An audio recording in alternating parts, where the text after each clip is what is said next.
Fala galera, mais um episódio do Sem Compromisso Podcast. Hoje eu tô sem o meu parceiro Djan de Barros, ele teve um compromisso para atender, mas a gente não vai deixar. Pois é, ele tá sem compromisso aqui, mas ele teve outro compromisso, faz parte, a gente não ia deixar de gravar o podcast, que hoje tá muito bacana, com um cara que eu conheço faz anos, um cara que tá aí no mercado de marketing, de consultoria, de business. É o Fauez Ayubi. Eu vou te apresentar rapidamente aqui, Fauez, mas antes eu vou falar pra galera que a gente está no segundo episódio, a gente vai ter um episódio por semana no YouTube e também no Spotify, pra galera poder escutar e ouvir os nossos bate-papos, sempre com algum empreendedor bacana da cidade, alguém que traz relevância e traz conteúdo que vai poder ajudar os outros empresários, empreendedores de Campo Grande, tá?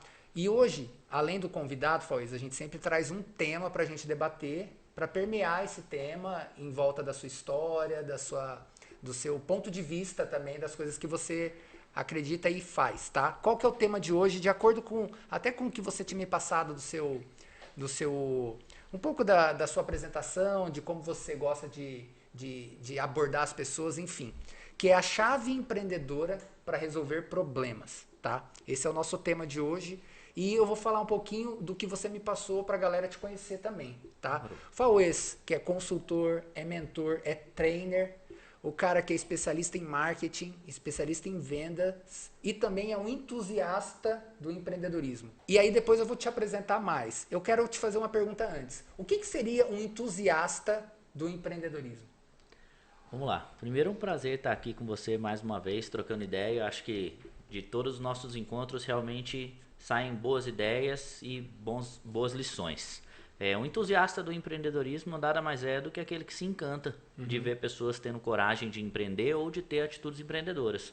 Então, quando a gente é entusiasta, um entusiasta do cinema é aquele que acompanha e nem sempre é um diretor de cinema, né? Basicamente, ele faz parte do mundo ou do consumo ou da geração do conteúdo. Então, eu sou um entusiasta do empreendedorismo, ora eu permeio como empresário e ora eu permeio como consultor e eu sempre estou envolvido até mesmo como consumidor. Sim, sim. É isso aí. E você se considera um empreendedor desde quando?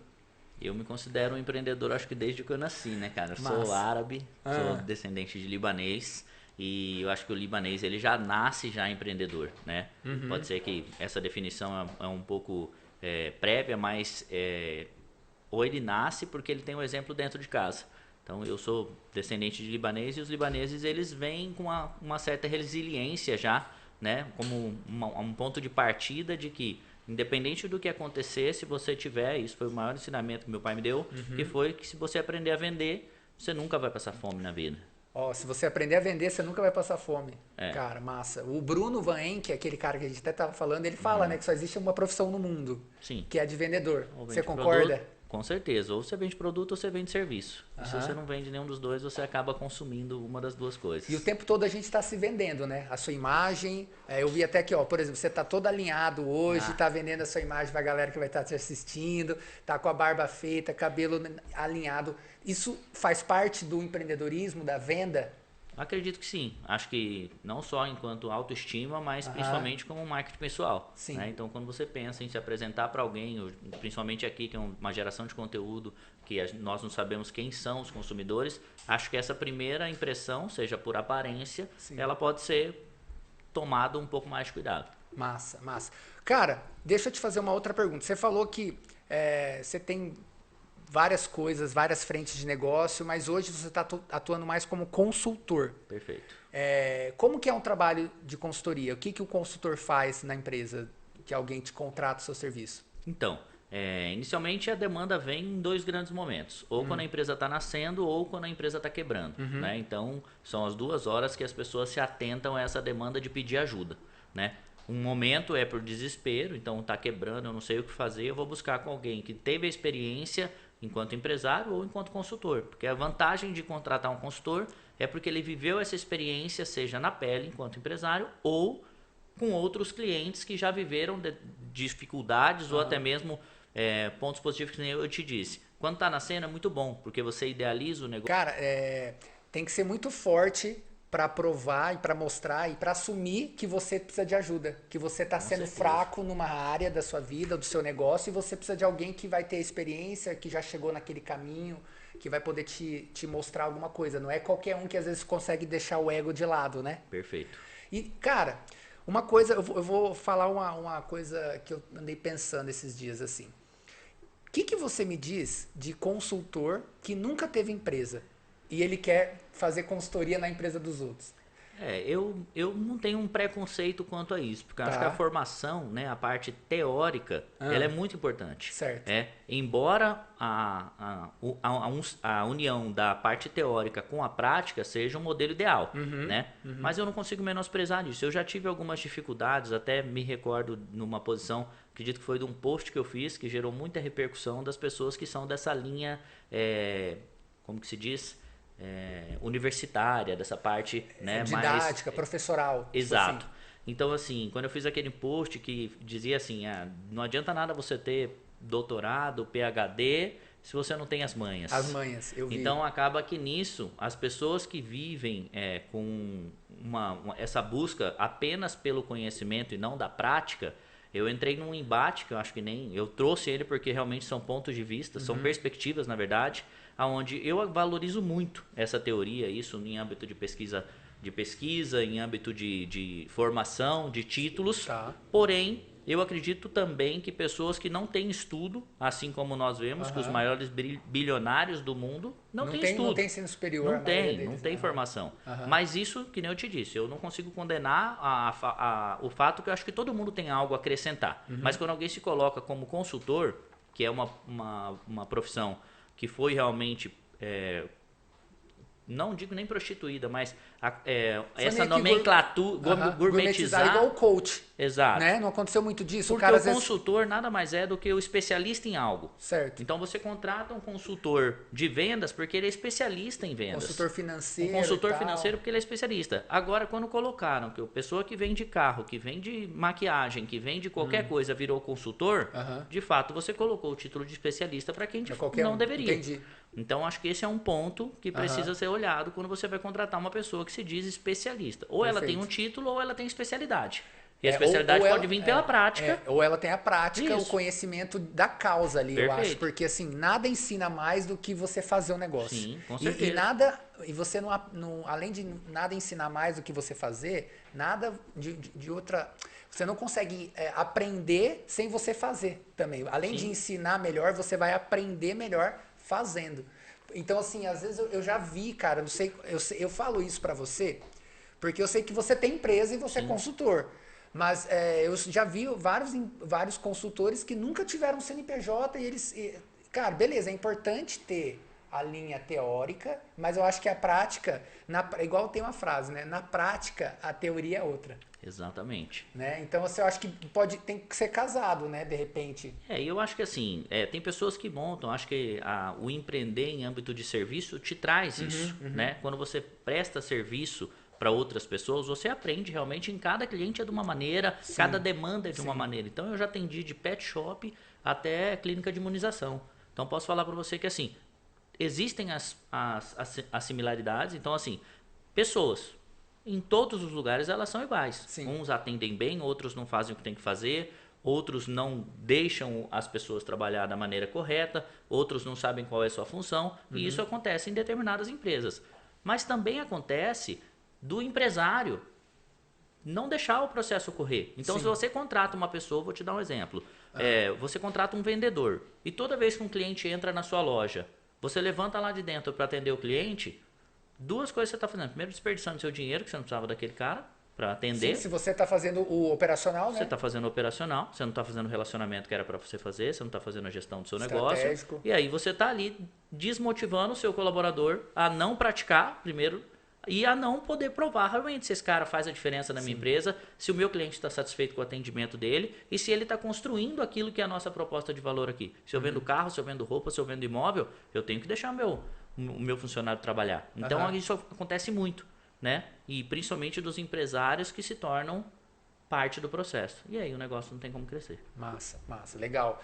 E me fala uma coisa, Mudando agora da água para o vinho. A gente estava falando de consultoria, mas eu sei que você também já trabalhou com produção musical. Você já foi camelô, já vendeu obra de arte. É isso Cara, mesmo? é isso mesmo. Me fala isso aí, Cara, um pouco disso aí. eu acho que mais uma vez, né, a minha origem vem à tona em Aham. diversos momentos. A minha vida é muito dinâmica, Pedro. Eu consigo olhar para isso com bons olhos. Por eu ser cristão e acreditar que só tem essa vida, né, Aham. onde nós podemos exercer todas as nossas vontades e enfrentar os desafios. Então, tudo aquilo que é me colocado como oportunidade, que eu acho que é válido, eu encaro. Então, essa questão do camelô veio como minha primeira frente empreendedora, quando eu realmente vivi a necessidade de ter dinheiro para poder andar com pessoas do nível social que eu convivia sem realmente ter aquela possibilidade, e eu precisei empreender para poder ter esse dinheiro. Então, o que eu fazia?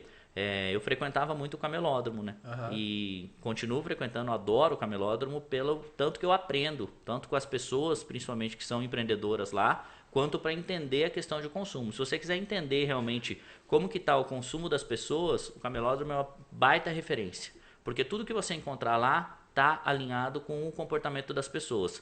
E outra, de uma maneira muito mais massiva, né? Porque você vê em várias bancas realmente isso sendo ofertado, e você entende muito de comportamento. Quando está na moda uma coisa, primeiro chega lá. Então você consegue encontrar também algumas tendências Sim, sim. através disso aí. E assim eu fiz. Quer ver uma tendência que eu vi, que foi ano passado nos camelô e nos Xing Ling da vida? Ring light. Pronto. Rapaz do céu, quando veio a pandemia, todo mundo começou a ficar em casa, fazer live, querer fazer tudo, as coisas. E aí, bicho, meio que inflacionou o negócio. Com certeza. E tem muito a ver com o que você E a falou. lei da oferta e da demanda, da Total. procura, né? Então, Aham. assim, e aí o que eu fiz? Eu falei, cara, vendo os produtos que tinham dispostos, eu entendi, e ali eu vi que a minha veia, não só empreendedora, era aguçada, porque o que eu fiz? Eu analisei o mercado que eu tinha através do meu relacionamento. Isso faz muito sentido hoje na minha vida. Mas lá, eu não com essa percepção, mas eu consegui olhar e falar, cara, eu ando com as pessoas que consomem o quê que poderiam comprar de mim. Então, foi a minha primeira visão empreendedora. Eu E ando ali com as pessoas, como que é? o que as pessoas que eu ando Tá. consomem que elas poderiam comprar de mim. E Então você eu olhei. ser o fornecedor para Isso. essas pessoas. Então eu acho que é a principal, como fala, análise de mercado que você precisa fazer quando você pensa. É porque a gente vem de uma criação que as pessoas falam amigos, amigos, negócios à parte. Essa frase provavelmente foi feita por alguém que nunca teve um negócio. Aham. Né? Então, o que acontece? Eu tinha meus amigos que tinham um poder aquisitivo alto e que consumiam muito Nike Shox, que era o tênis da vez. Eu lembro. Então, essa febre do Nike Shox, eu tinha amigos que pagavam lá, sei lá, 700, 800 reais na época, que era mais do que um salário mínimo, e eu olhei para aquilo e eu olhei lá no camelódromo que tinha dispostos as réplicas, e eu falei, cara, eu tenho uma oportunidade aqui, e eu vou tentar. Só que eu preciso agregar valor nessa oferta. Se eu falar que eu compro daqui para vender para lá, provavelmente eu não vou ter mercado. O que eu fiz?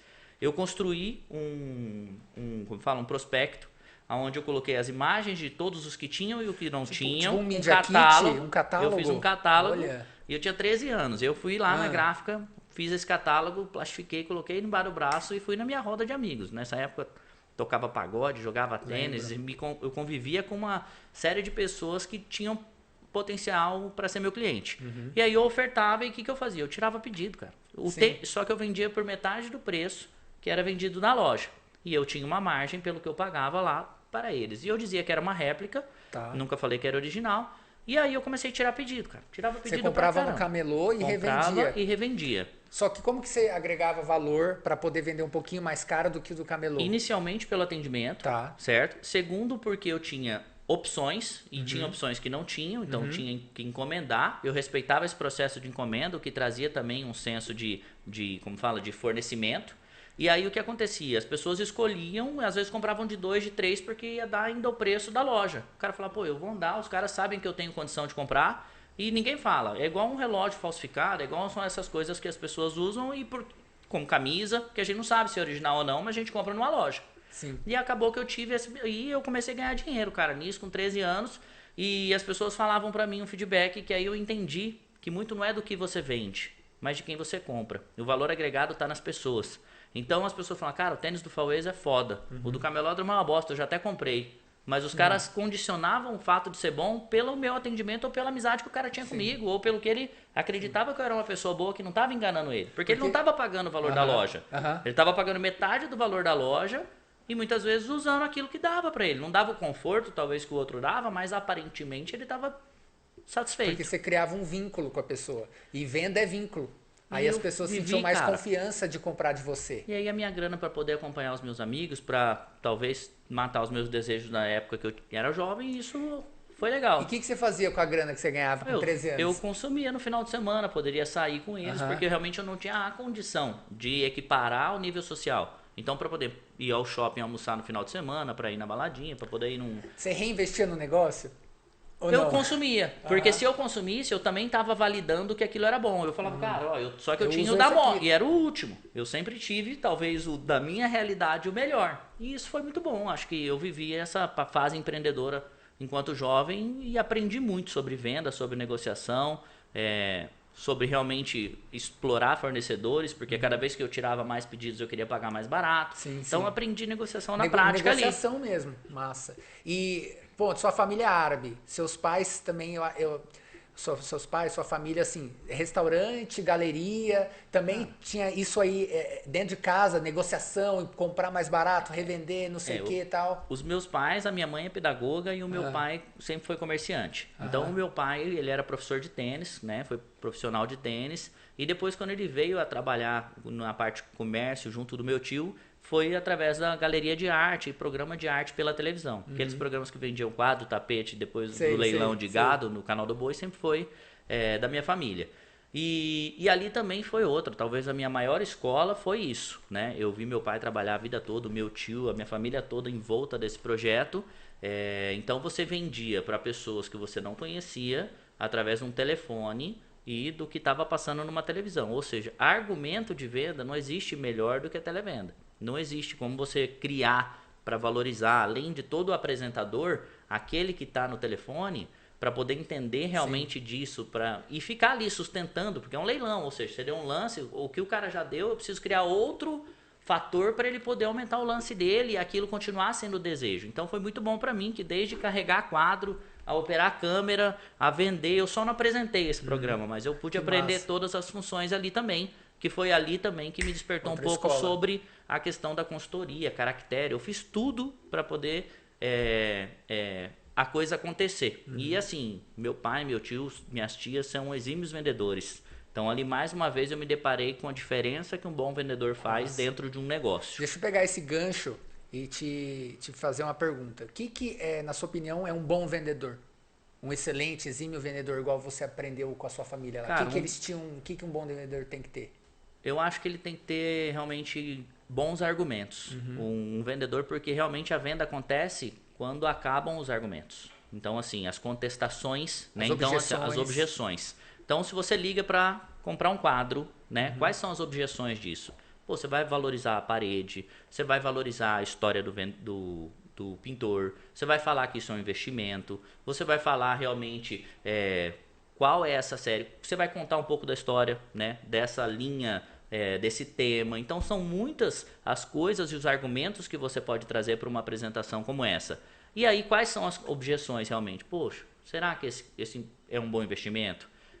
Será que isso vai ficar bonito na minha parede? Hoje é muito fácil, cara. Hoje o cara manda uma foto da parede, manda um vídeo da decoração da casa, eu vendo em 5 minutos um quadro para ele. Para falar se serve, eu mando até um mockup para ele. Sim. Agora, lá naquela época, era na raça você tinha, se caísse a ligação, ferrou, que nem a Bina você tinha para ligar de volta. Verdade, Começou assim, depois veio Bina, mas, cara, na época era na raça. Sim. Então, eu acho que isso é muito um bom vendedor é esse. Primeiro que consegue enxergar a dor do cliente, se realmente. E aí vai muito disso. Tem gente que está pensando só na primeira venda. E naquela época nós não queríamos só a primeira venda. Porque nós precisávamos construir, sem saber de CRM, como eles já sabiam, já faziam um banco de dados. Quem era essa pessoa, de que fazenda que era. Então se mandava um abraço ao vivo e a pessoa já se sentia prestigiada. E, cara, era incrível. Mandava esse abraço, 5 minutos depois o telefone tocava, ela comprava o quadro sem precisar. Porque ela se sentiu prestigiada. Cara, e tudo isso que a gente vê hoje enquanto conteúdo, teoria...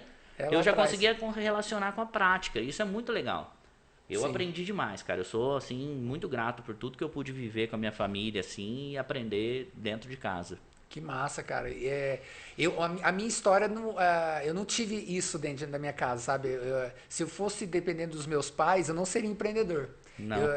ia buscar uma coisa de estabilidade, uma carreira mais tradicional, sei lá, concurso público. Eu lembro na época, uns 10, 15 anos atrás, o concurso do Banco do Brasil, que não sei o quê, para dar aquela segurança.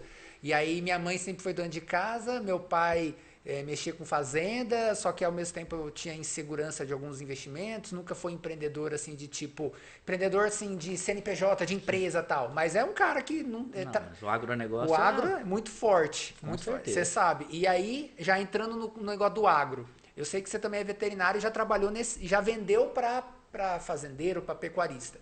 O que é mais fácil ou qual a diferença de vender na cidade ou no campo? Qual que é a diferença? O que é mais fácil? O que é Cara, mais difícil para eu vender? acredito que na cidade você tem mais informações e as oportunidades são maiores em âmbito de quantidade, né? Mas no campo só existe um valor, que realmente é da qualidade do atendimento. Eles são muito ressabiados, obviamente. Quando você chega Desconfiado, né? numa porteira de uma fazenda, quem vai te atender, obviamente, inicialmente vai ser o peão. Nunca vai ser o dono da fazenda que vai lá na porteira saber quem que é. Então, na hora que esse peão vai te atender, você tem uma maneira de cativar ele, tratando ele bem. Muitas vezes é a maneira como você chama ele. Sim. Você chama um peão de doutor, na hora ele já abre a porteira pra você e já chama você pro tereré. Mas você vê como que é louco isso, né? Isso aí existe há 1000 anos. Só que a galera tá gourmetizando, aí chama de gatilho mental, chama de não sei o que, chama pelo nome. Mas Não, assim, se cara. você pegar Dale Carnegie, por exemplo, Como Fazer Amigos e Influenciar Pessoas, em 1930, ele já falava isso, chama a pessoa pelo nome, sorria, amizade e tal. E você vê como que, assim, como que é que tem até uma frase que eu vi uma pessoa falando, o novo, você fazer o antigo de uma forma nova. Isso é inovação. É inovação. Aham. E assim, lá no agro eu aprendi muito sobre a qualidade do tempo que você dedica a uma pessoa. Então, se você conseguiu romper essa primeira barreira, isso falando propriamente do atendimento, né, da fazenda em si. Você conseguiu entrar nessa propriedade sem conhecer, você tem uma referência. Essa fazenda é a propriedade do fulano, ou o veterinário é o doutor tal, pediu para eu passar aqui para falar sobre determinado produto. Vou passar um tempo aqui com você, você está mexendo aí no campo, eu vou te ajudar a mexer aí no mangueiro. Então, isso faz parte de uma primeira geração de valor que você precisa fazer para você ter espaço com esse cara. Então, você vai lá, ajuda o cara lá, o cara fala, cara, esse cara é doutor, porque para eles tudo é doutor, né? Você é veterinário, você é doutor. Então, você já entra na propriedade, o cara já te olha do mesmo jeito que ele te valoriza, ele já te examina. E eu que nunca tive uma tradição vindo dessa questão do agro, eu apanhava bastante, porque os caras falavam, cara, esse cara não é veterinário. Continua sendo assim. Talvez por isso uma das minhas decisões. Mas assim, só que eu sempre fui um cara muito fácil de fazer amizade. Eu conquistava o meu espaço ali através dessa geração de ouvir o cara. Hora que existe algumas, né, como fala, ser municiado de um brinde para cativar esse cara, de alguma coisa, de uma conversa, fui chamar o cara, falar, vamos comer uma pizza hoje na cidade. O cara fala, cara, o cara me chamou para comer uma pizza, ele me conhece há 5 minutos. E no agro tá tudo bem, entendeu isso? Hoje na cidade você não consegue cativar isso em 5 minutos. Mas o agro te traz um pouco disso. As pessoas são mais carentes, porque elas têm menos contato com outras pessoas.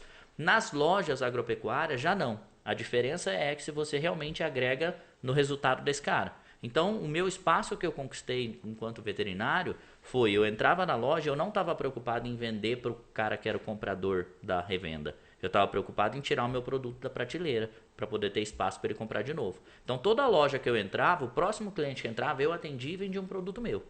Eu ajudava esse cara. Se precisasse buscar um cachorro, eu ajudava o cara. Vamos lá na fazenda, falando, vamos junto, entra no meu carro, gasta a minha gasolina, porque eu preciso gerar valor em você. Proatividade, Então, fazer a mais do que é pedido, cara, não só tirar pedido, né? Isso era natural para mim, tava tudo bem, porque no meu tempo que eu tava ali, eu tava destinado a esse cara. Eu não tinha hora para voltar para casa e eu não tinha nada para fazer. Eu tava numa cidade que não era minha, conhecendo pessoas e lugares que não eram... Você rodava o interior. Ah, entendi. Fazia o estado inteiro.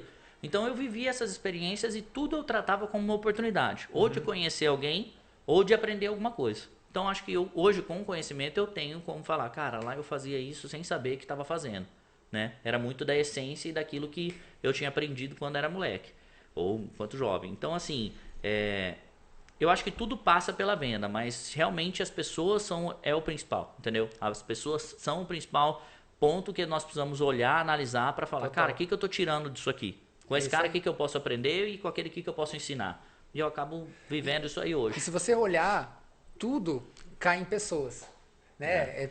Cliente é pessoa, fornecedor é pessoa. Não, eu fiz veterinária achando que eu ia cuidar de animal, mas esqueci que o animal não fala. Que quem fala é o dono do animal. Quem passa o cartão é o eu dono. Tenho que falar com o cara pessoa. para vender e eu preciso... Então, assim... Só que tudo uma descoberta, cara. A minha decisão pela veterinária veio porque eu estava no canal do Boi, já vivia próximo do agronegócio, sabia o potencial que o estado tinha, mas minha maior referência era o esporte. Né? Meu pai foi profissional, meu tio, e eu vivi até os 16 anos, a minha única aspiração era o esporte, não tinha outra. Eu jogava tênis 9 horas por dia e era só o que eu queria fazer. Então, na decisão profissional, lá atrás eu queria ter feito educação física, racionalmente. Mas... seria o natural, né? Só que naquela época só existia o professor de escola ou o professor de esporte. Não existia o personal trainer, não existia o técnico de uma equipe de tênis, não existia nada do que a gente vê hoje. Não existia curso online. Não existia curso online. Então, assim, o meu pai falou pra mim na época, falou, eu não vou pagar uma faculdade particular pra você catar bolinha. Porque se eu tive que largar para sustentar 3 filhos, talvez você não vá ter a mesma oportunidade que eu tive. Lá atrás era um campo descoberto. Hoje já está quase saturado e você ainda vai ser o último da fila para começar. Engraçado você falar isso, porque quando eu falei pro meu pai que eu ia fazer publicidade e propaganda, ele achava que eu ia ter aqueles carrinhos de som, velho, que andava assim para fazer publicidade. O que era publicidade naquela época? Isso, era a motinha, a Kombi andando aí tava escrito lá, publicidade não sei o quê. Aí andava no interior, ele achava que eu queria fazer aquilo. Já pensou? Olha que louco, Era referência, meu pai não queria pagar para catar bolinha. Só que assim... Precisou da sabedoria da minha mãe de chegar pra mim e falar, filho, o tênis pode ser seu hobby o resto da vida, pode ser o que é hoje, né? Mas assim, você pode colher muito de relacionamento pelo que você tem, mas faça uma escolha profissional daquilo que realmente você vê que você possa tirar o seu sustento e construir algo com a sua família. Nossa. E eu optei pela veterinária, porque era uma referência que eu tinha e eu fui feliz. E hoje você não é veterinário mais, né? Assim, você não atua como veterinário. Eu não atuo como veterinário, né? Até... A principal atividade, quando eu saí da faculdade, eu fui trainee do JBS, aí eu fui para essa área comercial e eu me realizei muito, porque quando eu estava lá no trainee do JBS, eles me ofereceram a supervisão do abate. E geralmente quando você conclui um trainee, eles te oferecem a supervisão de algum setor. Mas eu só queria compra ou venda, né?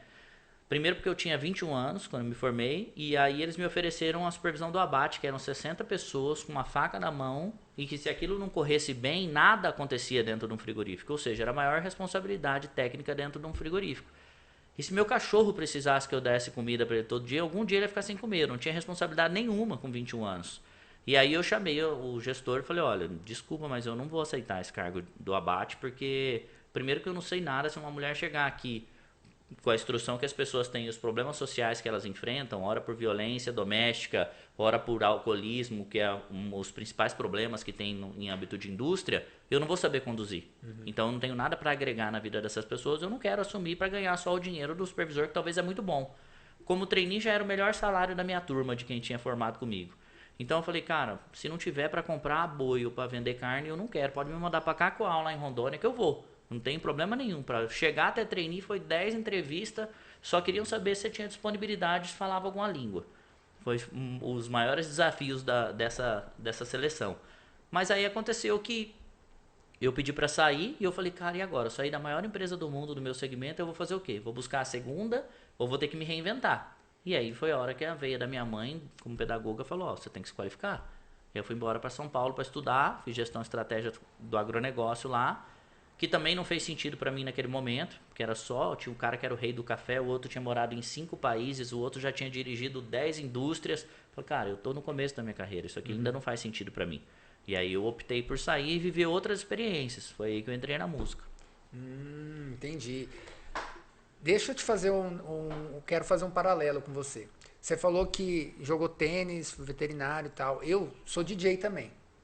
Eu vejo muito a música, e estou trazendo isso para a minha produção de conteúdo e tal, linkar a música com empreendedorismo e comunicação. O que eu vejo, o que eu trago no universo da música, por exemplo? Cara, se você olhar o DJ, uma banda, ela tem que tocar em harmonia, uma empresa também. Ela tem que ter afinidade entre as pessoas que fazem parte ali da orquestra. Perfeito. Tem que ter um maestro, que é o empreendedor, que é o líder. Se você não tocar as notas certas, a música sai do compasso, ou seja, a sua empresa não acelera, ela vai para o rumo errado. Então eu linko muito isso, eu acho que tem muito paralelo da música com o empreendedorismo com uma empresa. O que você pode trazer de paralelo do tênis para o business? Cara, o tênis, Porque você foi tenista e tal. o tênis realmente é a minha filosofia de vida, né? Eu aprendi tudo que eu aprendi enquanto caráter, enquanto fator humano mesmo de formação, eu aprendi dentro de uma quadra de tênis.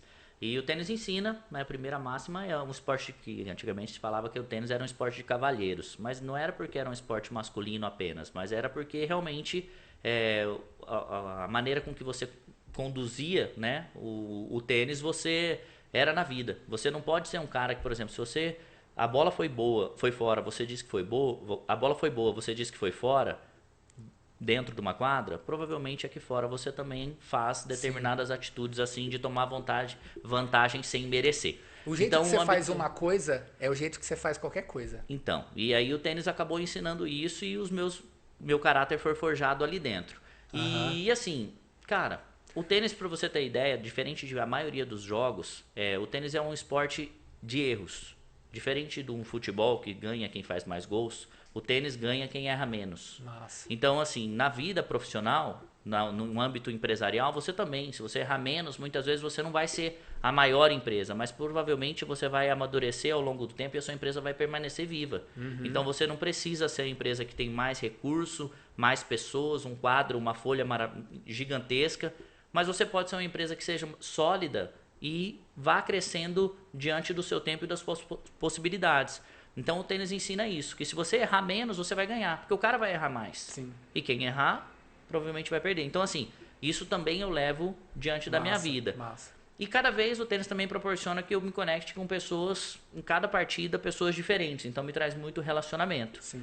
E para todas as pessoas que se colocam a vender alguma coisa, elas precisam se conectar. Né? A gente estava falando agora há pouco realmente que essa audiência, essa busca realmente por conexões, elas vão oportunizar a venda posteriormente. Mas sem um público, é impossível que você consiga fazer. E o tênis me proporciona isso. Hoje eu convivo com pessoas que eu admiro muitas vezes, né? Pessoas que estão com uma experiência de vida muito longe da minha ainda, mas que na hora do tênis nós estamos no mesmo nível. Então isso, e às vezes até eu estou melhor. O esporte, não só o tênis, mas o esporte coloca a galera ali para socializar e para estar no mesmo nível, porque tá ali na mesma independente quadra, da questão social, independente da questão financeira, da quantidade de empresas que você tem ou do seu resultado, ali na hora você é só um adversário. Sim. Isso é muito legal. Massa, que legal. Então, errar menos para você jogar a próxima rodada, para você continuar no campeonato. Com certeza. Igual uma empresa. Às vezes você faz um investimento, se você tá correndo, a gente estava falando até de ações, né? Às vezes você investe uma quantidade de grana e aí você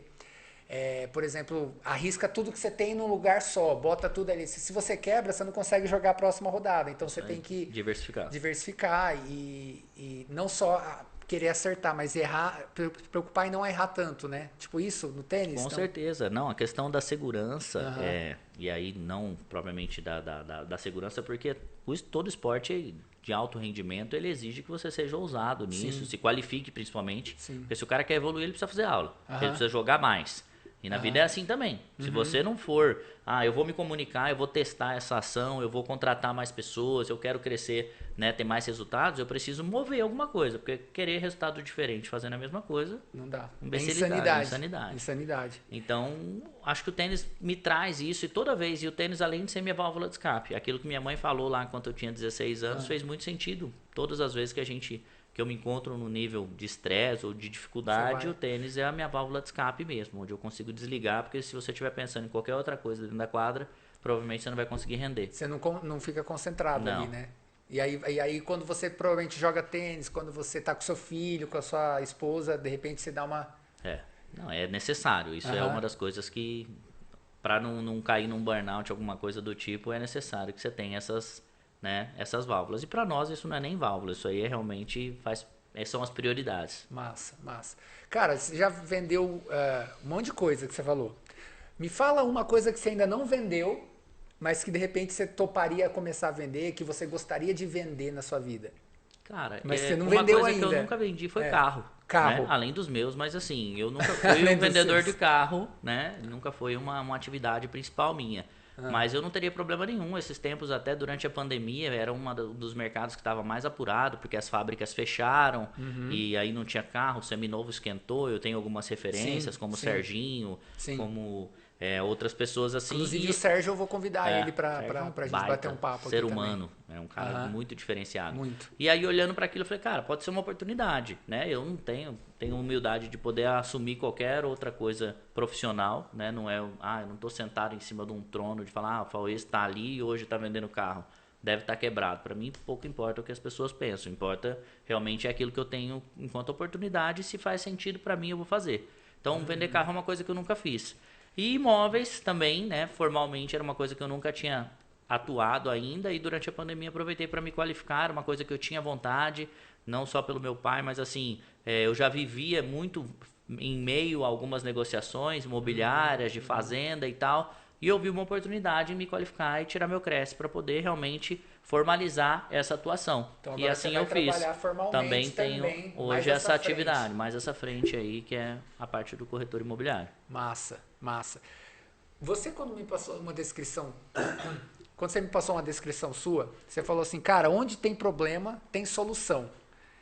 Me fala mais sobre isso. As pessoas não querem achar a solução, as pessoas ficam inventando problema onde não tem, as pessoas criam tempestade em copo d'água ou enxerga um problema maior do que ele realmente é. Qual que é a sua visão sobre isso? Cara, a definição, primeiramente, é porque problema só chama problema porque ele tem solução, senão ele tinha outro nome. Segundo que os problemas, eles até para a morte tem solução. Antigamente a gente falava que não, né? Só para a morte não tem jeito. Tem, você enterra, reza pelo seu e aqui jaz. Então, assim, o problema, cara, e aí cada um tem a sua definição de problema, porque para mim problema é o que o dinheiro não resolve. Então, assim, tem pessoas hoje que estão perdendo seus entes queridos mesmo com a conta recheada de zeros. Então, isso para mim é problema. É o que o dinheiro não resolve. O que o dinheiro resolve chama conta. Então não é problema. Então assim, problema realmente as pessoas precisam parar e eu não é menosprezar o problema dos outros, mas assim, parar de enfrentar com desespero. Parar de se vitimizar também. Porque assim, poxa, eu tenho uma folha para pagar e não tenho dinheiro. Você só tem uma coisa para fazer. Você vende, ou você deve. Vai gerar renda. Você só tem uma oportunidade. Ou você vende para fazer. Tem outra maneira de fazer dinheiro dentro da sua empresa? Senão você vai pegar empréstimo. Mas dinheiro o banco também tem, que é uma outra solução. Às vezes você não tem o dinheiro para pagar a sua folha, você vai lá e faz um empréstimo e paga a sua folha. Sim. Mas eu estou com restrição. Aí você vai pensar em N formas de solucionar esse problema. Mas assim, o problema ele vem quando você analisa. Fala, primeiro, a primeira solução está dentro dele, que é como que eu adquiri esse problema. Bom, eu não vendi ao longo de 29 dias e dia 5 eu tenho que pagar a minha folha e eu não tenho dinheiro para isso. Bom, então em 5 dias eu tenho que fazer pelo menos o salário da minha galera. Mas eu não tenho que fazer isso sozinho. Sim. Os meus funcionários estão aqui e precisam ser viáveis. Se a minha empresa não vendeu em 30 dias o que precisava nem para pagar a folha e o funcionamento da empresa, eu tenho que rever aqueles que estão ali. E pode ser que até uma ordem de demissão ou uma rescisão contratual seja uma solução. Sim. Entendeu? Então assim, tudo vai da análise que você vai fazer. Primeiro, como eu adquiri esse problema. Segundo, quais são as soluções que eu tenho? Bom, primeiro é vender. Segundo, qual que é? Bom, antecipar os recebíveis é o segundo. Pô, eu tenho aí recebimento de cartão para fazer. Ou a terceira qual que é? Bom, frente à questão da necessidade de venda, eu posso fazer uma liquidação para ter um volume de venda de entrada no caixa. Eu posso ver quem são os meus clientes e aí você está envolvido no processo de venda e falar quem são os meus clientes que sempre compram e não compraram ainda esse mês. Então, as estratégias vão surgir mediante você olhar para o problema, tirar o foco dele e falar, vamos pensar em como eu resolvo isso. Eu resolvo isso como? Vendendo.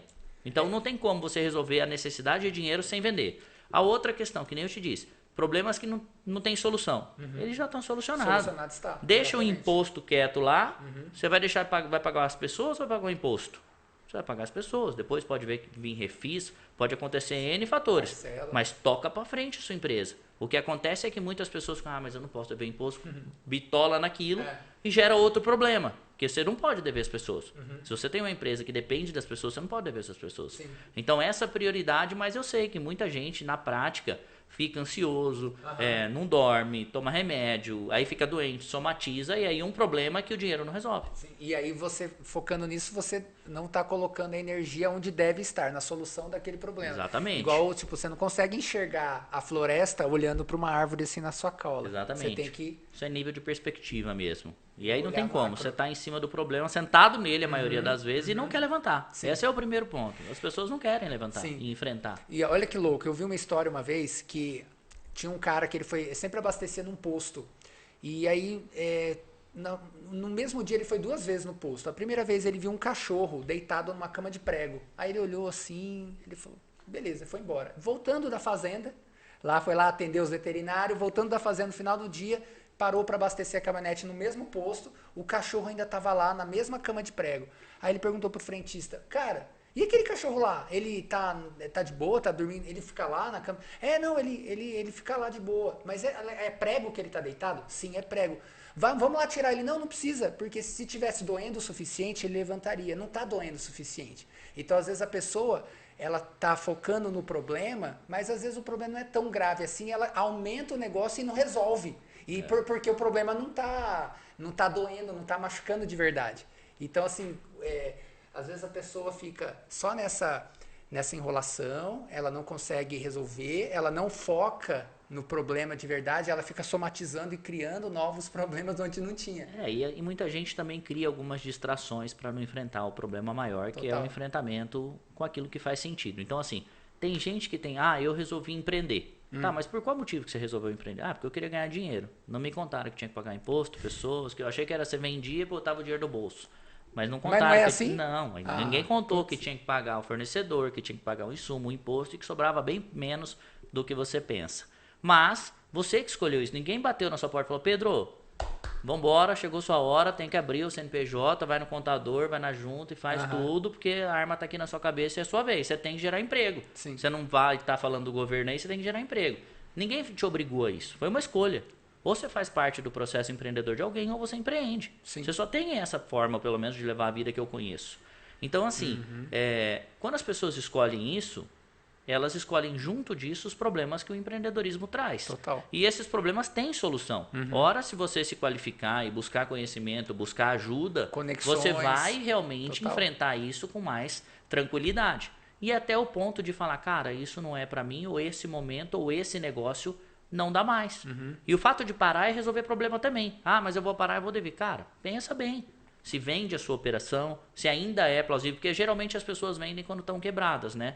Elas não pensam em construir algo bom. Eu conheço um cara que é especialista em vender negócio dando certo. Então ele vai constrói um negócio, a hora que está cheio de hamburgueria, ele vai e vende. Ele vai e constrói um outro restaurante, a hora que ele está bombando, bufando, ele pula fora. Sim. Então, por que esse cara consegue fazer isso e eu não consigo se eu abro o meu negócio? Obviamente, nós estamos vivendo um tempo especial, que é essa questão da pandemia. Mas até o fato de você falar, cara, meu pai, por conta de saúde, teve que fechar o restaurante. Antes um pouco da pandemia. Mas graças a Deus isso aconteceu. Porque se fosse durante a pandemia, talvez ele nem estava aqui para contar. Ou iria vender muito mais barato. Ou né? ia terminar de se quebrar. Morta, Exatamente. Então, assim, nós precisamos entender realmente qual é o momento que nós estamos e qual é a solução para aquele problema. Entendeu? Mas que ele só chama problema porque ele tem solução. Massa. E me fala uma coisa. Qual outro esporte você gosta além de tênis? Tem algum? Cara, eu joguei futebol a minha vida toda, né? Até o futebol é uma das coisas também. O meu irmão é jogador de futebol, vive de futebol, mora no Rio Grande do Sul. Eu sempre acompanhei futebol, gosto muito, mas eu tô em busca. Esses dias eu joguei golfe. Foi um esporte que eu achei que era próximo do tênis, mas não tem nada a ver. E é o esporte mais difícil que eu pratiquei na minha vida, foi o golfe. Cara, o movimento é diferente, é muita coisa para você pensar e para se divertir nisso, realmente você tem que falar, cara, me encontrei demais no esporte. Então eu ainda não tenho um segundo esporte. Hoje o meu primeiro e meu segundo esporte é o tênis. É o tênis. Cara, eu nunca me imagino jogando golfe, velho. Eu acho muito parado. Então, eu também não consegui uma coisa que eu gostei, mas é desafiador. É. Super. Eu só joguei aqueles golfezinhos de Mini grama, golf. assim, mini golf e tal. Mas um esporte que eu gostei, que eu quero voltar a jogar, é beach tênis, velho. Poxa. Cara, eu achei massa. Não, realmente sem compromisso. É um esporte que naturalmente você está se defendendo, tomar uma bolada de pé na areia. Então, realmente é mais uma diversão. E por isso talvez ganhou tanta popularidade. E eu acho que ele é mais popular do que o tênis. Eu porque joguei já. É mais barato. Você não precisa. Você vai com uma roupa qualquer e descalço e já era. Os equipamentos em si, à medida que você vai gostando, obviamente as raquetes hoje têm um preço elevado e tal. Mas eu quero praticar agora o futebol. É uma coisa que eu quero ver se eu vou gostar de jogar e se eu vou dar conta. Porque também não é assim. Parece fácil, mas não é. Mas também não é. É igual o golfe, parece fácil, mas não é. Que massa, cara, que massa.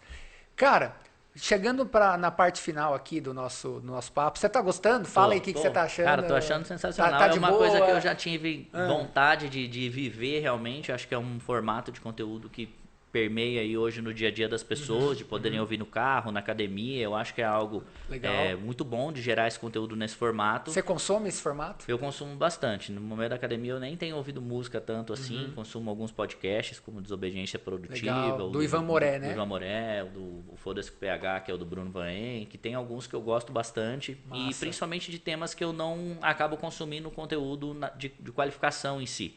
Para eu realmente aproveitar aquilo que já foi curado por essas pessoas e trazerem de uma forma mais clara e objetiva.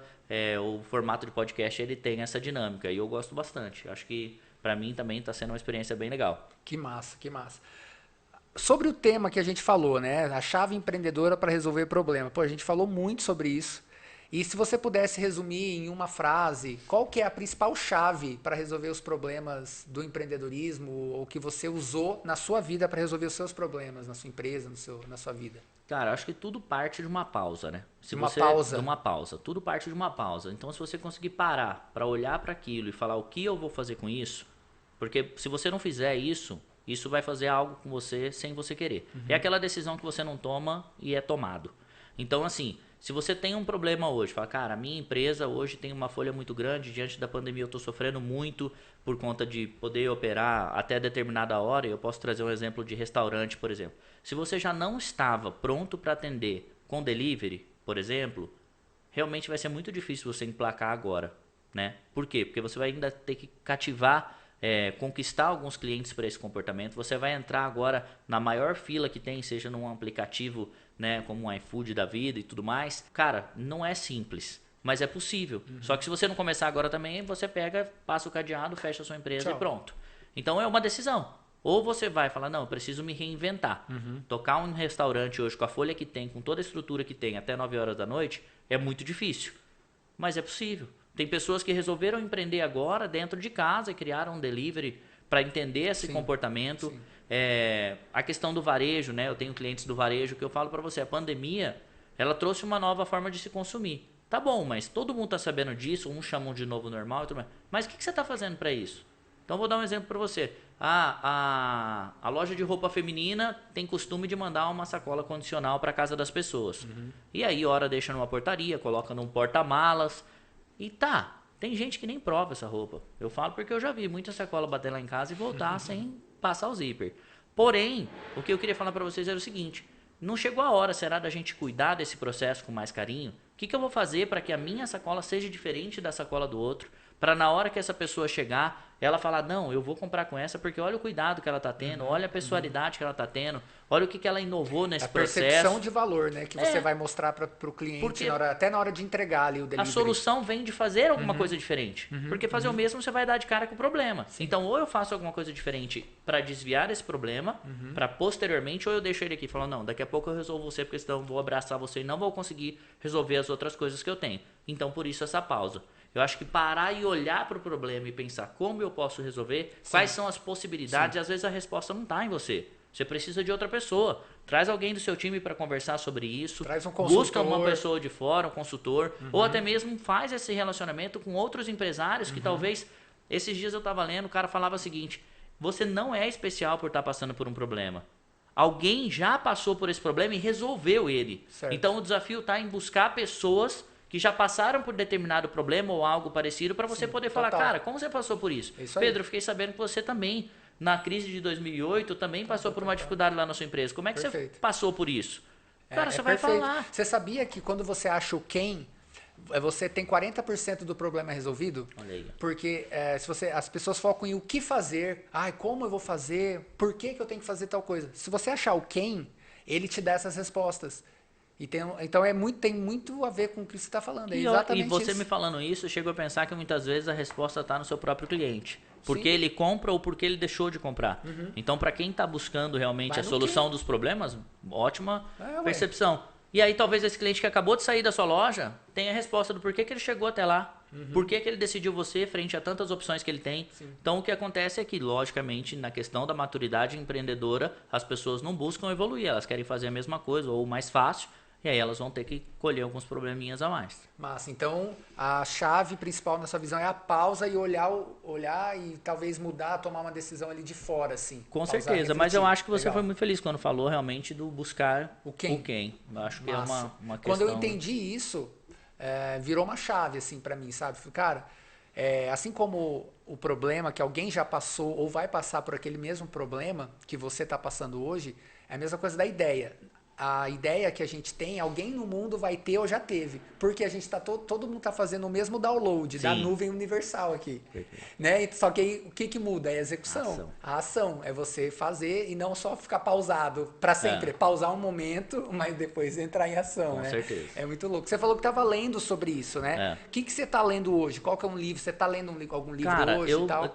hora ou outra eu volto em alguns livros que eu já li, Tá. né? Eu nunca tive muito a prática da leitura, por isso talvez esse formato como podcast ou vídeos eu consumo Que é uma mais do forma que a leitura. Uma forma de aprender Sim, até porque eu sempre tive problema de concentração e de ficar muito parado. Busquei que eu tinha, né, déficit de atenção, porque realmente eu me distraio muito fácil, né? Mesmo por esse dinamismo de fazer muitas coisas, eu me distraio muito fácil. Então a leitura é um desafio realmente Sim. de manter parado por muito tempo. Mas esses novos formatos têm me ajudado, ou resumos de livros, ou algumas coisas. E a hora que eu mais aprendo é quando eu estou me preparando para alguns treinamentos. Então eu busco alguns livros, eu busco algumas referências, ora nem eles por completo. Então o Poder da Ação é uma coisa que eu estou relendo agora para realmente sair dessa pausa para frente o momento que eu estou vivendo e realmente falar o que eu vou fazer para desenvolver um trabalho melhor enquanto consultor imobiliário, ou o que eu vou fazer, porque a parte da consultoria ela é muito dinâmica. Ora tem muita demanda, ora não tem. Sazonal também, E né? essa questão que eu te disse, por as pessoas buscarem quando estão nascendo ou estão quebrando, nem todo dia está abrindo uma empresa que está buscando um consultor para ajudar.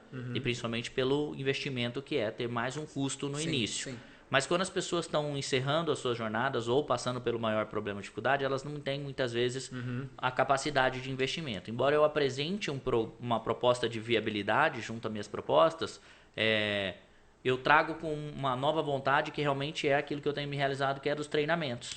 Então os treinamentos, na hora de montar os treinamentos, eu acabo buscando muito conteúdo para poder preparar essas apresentações e está sendo a maneira que eu tenho mais me qualificado. Então assim, a leitura, o consumo dos vídeos e dos podcasts tem me ajudado muito nesse sentido. Então hoje você tá dando uma revisada no Poder da Ação, Eu tô. do Paulo Vieira. Massa.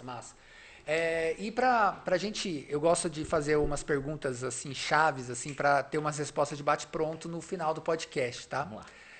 Se você pudesse ensinar só uma coisa pro Dom, só uma coisa, qual que seria? Eu ia ensinar... Dom, pra quem não sabe, é seu filho, Dom né? é meu filho. Eu ensinaria a palavra de Deus. Palavra de Deus. Por quê? Porque com isso ele vai conseguir resolver tudo que ele tem na vida, né? Todos os enfrentamentos, dificuldades e coisas boas também. Por ali ele consegue as chaves. Você consegue puxar alguma passagem bíblica rapidamente agora? Que te marcou na vida, que você usa para enfrentar problemas, por exemplo? Consigo. Tem uma palavra em Mateus que fala que você deve confiar no Senhor de todo o seu coração, né? E não se apoiar no seu próprio entendimento. Então, eu acho que essa é uma referência, porque você consegue, se você realmente, e eu que vivo isso na minha vida, eu confio, independente dos resultados que eu vou ter, se é positivo ou negativo, eu sei que eu vou ter que viver aquilo para chegar onde Deus quer que eu chegue. Mas eu não vou parar de me movimentar. Então, perfeito. eu vou buscar, seja nas oportunidades que eu tenho ou naquelas que eu tenho que criar, mas eu me apoio realmente no Senhor, para poder viver tudo aquilo que Ele prometeu para mim. Tem uma passagem em Josué que fala que em 2 palavras ele resume como a gente deve enfrentar a vida e os problemas. Seja forte e corajoso. Saca? Seja forte e corajoso. Perfeito. E você falou sobre movimento, é muito louco, né? Às vezes a única coisa que não está se movimentando é a própria pessoa, porque até as árvores se movimentam, Sem a querer. Terra está se movimentando o tempo todo, sabe? O planeta Terra está se movimentando, mas muitas vezes é só a pessoa que não está se movimentando. É louco, Mas ela né? está fazendo parte do movimento de alguém, De com alguém, certeza. com certeza. Muito bom, cara. Legal. E você prefere filme ou série? Eu prefiro filme. Que é o Porque último ele que tem você viu? começo e final. Tem começo e final? Você não gosta de uma coisa... Não, é porque depois de estudar um pouco, eu aprendi realmente sobre essa questão de ciclos, né? Eu sempre tive muita dificuldade de encerrar ciclos ao longo dessas jornadas profissionais ou de relacionamentos, né, entre amigos e sociedades e tudo mais. Eu sempre tive dificuldade né? De encerrar um ciclo e falar, não, aqui deu o que tinha que dar, vamos pro próximo.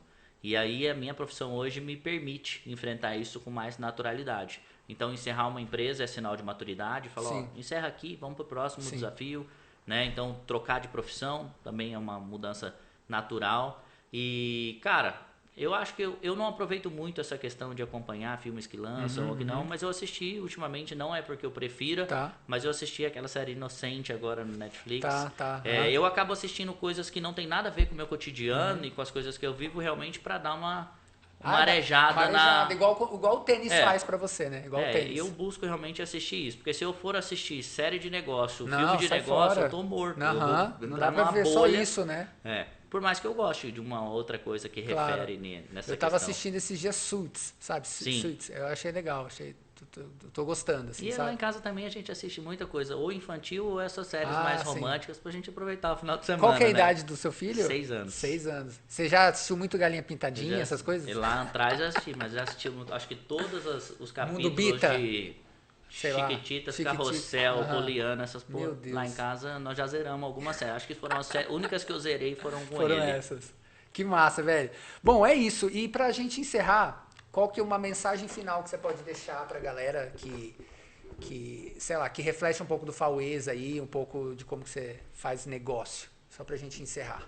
Cara, eu acredito que eu quero deixar, acho que para as pessoas, que nem tudo é negociável, né? Por mais que eu falo muito sobre venda, sobre negócio, sobre relacionamento, nem tudo é negociável. Seus né? valores. Os seus valores não são, os seus princípios principalmente. Então, se você se propôs a executar alguma coisa, entenda que tudo isso vai passar. A pandemia vai passar, talvez o melhor momento que você está vivendo, se o seu é restaurante, é delivery, não sei qual é o seu negócio, mas isso tudo vai passar. E na hora que tudo isso passar, você precisa ter um plano para falar, cara, passou o problema, o que eu vou fazer? Eu brinco com os meus clientes e digo para eles que o jogo zerou. Nós voltamos todos para a linha de largada novamente. Então, os grandes se tornaram pequenos e os pequenos têm uma oportunidade de se tornar grande Largar muito junto rápido, com o grande, porque né? eles vão relargar. Então, é a mesma coisa que nós estamos vivendo um safety car aqui na nossa corrida. Verdade. Tá todo mundo parado numa vertente que nós não escolhemos, porque quem dita é o próprio safety, mas na hora que falar que tá valendo, se você se preparou, como eu tenho uma nova profissão diante dessa pandemia. Então eu formalizei algo que eu já praticava. Então ainda dá tempo, nós ainda estamos em pandemia. Então ainda dá tempo de você se preparar, ainda dá tempo de você conectar com quem você ainda não se conectou, em buscar o conhecimento que você não buscou e fazer realmente um plano para falar, cara, tá valendo novamente, abre tudo, solta as máscaras, não temos mais o perigo. O que nós vamos fazer com isso? Porque isso vai passar. E tudo vai passar. O problema e a solução também vai se apresentar para aqueles que buscarem. Então, acho que eu queria deixar essa mensagem aí para as pessoas e agradecer demais o seu convite. Valeu. Né? Os meninos têm aprendido bastante sempre que você gera os seus conteúdos, já não é de hoje. E para mim é um prazer estar dividindo isso aqui com você. Que massa. Massa. Valeu por aceitar o convite desse projeto aí que a gente começou. Tem muita coisa para rolar ainda, vários outros convidados que a gente vai estar trazendo sempre uma vez por semana no YouTube, no Spotify, no nosso podcast. E como que a galera te acha no Instagram, por exemplo? Então, meu Instagram, minha rede social é @fauês, com Z. Com Z no final. Z no final. E tenho que melhorar essa minha geração de conteúdo pelo dinamismo da minha profissão que me permite, até conversando aqui, me dá mais vontade cada vez de gerar mais conteúdo. Tem coisas que eu quero trazer também para minha rede social, essa questão da palavra, coisas que fazem sentido para mim. E eu quero continuar a aproveitar esse momento aí de recomeço, né? Não só seu, do seu projeto, mas dessa geração de conteúdo das pessoas que nos cercam, que estão sempre nos motivando a estar fazendo essa diferença na vida das pessoas. Todo mundo pensa, eu queria ser palestrante, eu queria ser pregador e tudo mais. Talvez o cara tem 2, 3 mil seguidores e fala, ainda sou pequeno. Mas não tem igreja que cabe 3 mil pessoas. E a pessoa nunca abriu a boca para falar. E essa pessoa talvez sou eu muitas vezes. Então eu tenho colocado isso para mim como uma verdade, mas talvez isso vai fazer sentido para outras pessoas também. Que massa, velho, que massa. Bom, e para quem não me conhece, Pedro Pereira no Instagram é @PedroPereiraRN, de Rodrigues Neto, as iniciais do meu nome. E a gente, semana que vem, vai ter um novo podcast com outro convidado. E valeu e até a próxima. Valeu, Fauês. Valeu, moçada. Muito obrigado e até a próxima. Valeu!